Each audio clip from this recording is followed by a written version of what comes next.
जय श्री राम, सभी को प्रणाम। आत्मा की जो शक्ति है, महान है। उसी शक्ति से सारा संसार चल रहा है। हम अपने में झाँक कर देखें, हम क्या हैं? क्या सही है? क्या गलत है? अच्छा है या बुरा है?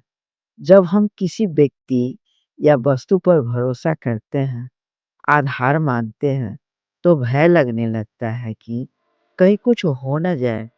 अगर व्यक्ति हैं, तो सोचते हैं कि वो हमसे रूठ ना जाएँ।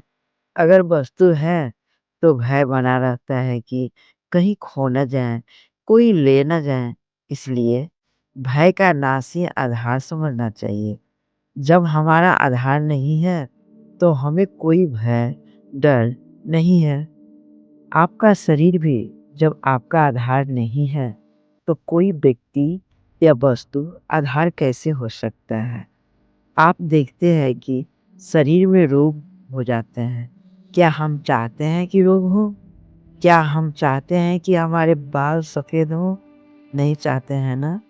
अगर चाहते तो उन्हें रंगते नहीं, दवा नहीं लेते। जब शरीर हमारा आधार नहीं है, तो वस्तु कब से हमारा आधार होगी? जब हम एक दूसरे पर निर्भर हो जाते हैं कि दूसरा क्या कहेगा, तो हम दुखी हो जाते हैं। दूसरा जो कहे, कहने दें। हमें जो अच्छा लगेगा, वही करेंगे।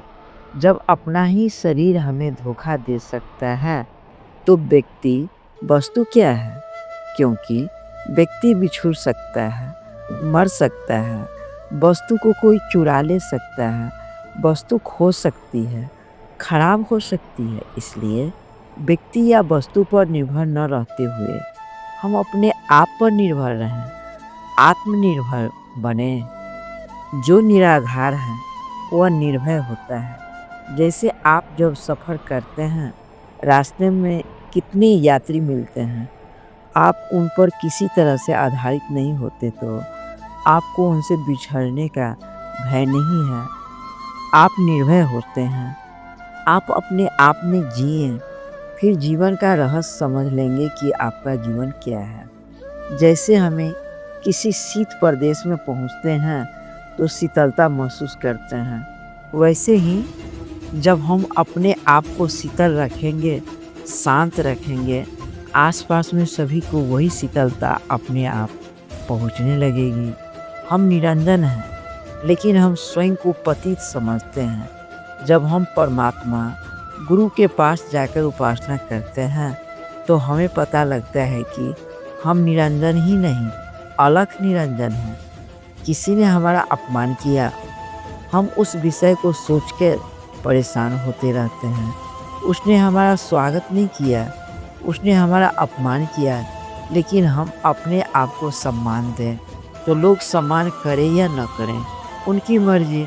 अगर हम अपना सम्मान खुद नहीं करेंगे, तो किसको फुर्सत होगी हमारा सम्मान करने की? हम दूसरे के विचारों का वर्णन कर प्रभावित होते हैं, तब फिर वही करते हैं जो लोग करते हैं और दुखी हो जाते हैं। हम आत्मनिर्भर बनना सीखें, खुद पर निर्भर रहें, फिर देखेंगे कि हर समय खुशी ही खुशी है, आनंद ही आनंद है। अभिमानी ज़्यादा अपमानित होते हैं और हर समय दुखी, उदास रहते हैं। आदमी होकर जिसने अपने आप को नहीं पहचाना, वह पशु से भी बदतर है। परमात्मा को पाने के लिए या अपने आप को स्वयं पाने के लिए अगाध प्रेम और आत्मसमर्पण की ज़रूरत है। उसके बिना हम अपने को पा नहीं सकेंगे। आप अपने को जानिए, पहचानिए, सोते नहीं रहिए, जागिए, बेहोशी में नहीं रहिए, होशपूर्वक जिए। नकारात्मक बुद्धि से जिएंगे तो अशांत ही रहेंगे। नकारात्मक रहना छोड़ दीजिए, शांत हो जाइए, सभी से खाली हो जाइए। उसी समय आप पूर्ण हो जाएंगे। अंत में मैं ये कहना चाहती हूँ कि आत्मनिर्भर और कुछ नहीं, अपने आप परमात्मा पर निर्भर होना है, क्योंकि परमात्मा के सिवा कुछ है ही नहीं। आत्मा ही तो परमात्मा है।